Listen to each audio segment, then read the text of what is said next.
بیٹے السلام علیکم ورحمۃ اللہ۔ میرے بچے یہ حدیث ثابت ہے، کئی کتب میں یہ حدیث سیدۃ النساء العالمین علیہ السلام کی روایت اور سند سے موجود ہے۔ امام اسحاق بن راہویہ نے، دیگر ائمہ نے اس کو لکھا ہے۔ امام زید بن علی نے لکھا ہے۔ اس کے سارے راوی ثقات ہیں، یعنی معتبر ہیں، موثوق ہیں، ٹرسٹ وردی ہیں۔ یہ بات مسلمہ ہے کہ جمعہ کے دن ایک ساتھ قبولیت ہے، اس میں دعا انشاءاللہ رد نہیں ہوتی۔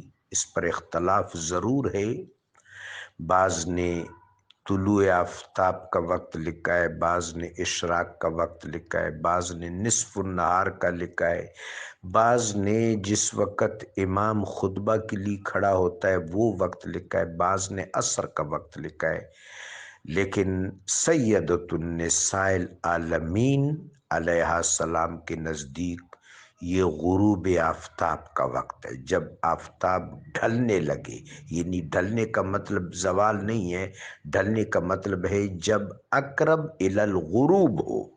تو یہ جو وقفہ ہے چند منٹس کا ہوتا ہے، اس میں یعنی جس وقت وہ سورج بالکل ڈاواں ڈول ہونے لگتا ہے اور مغرب میں جا پڑنے لگتا ہے، یہ چند منٹس کا وقت ہوتا ہے، یہ ساتھ قبولیت ہے سیدۃ النساء العالمین کے نزدیک۔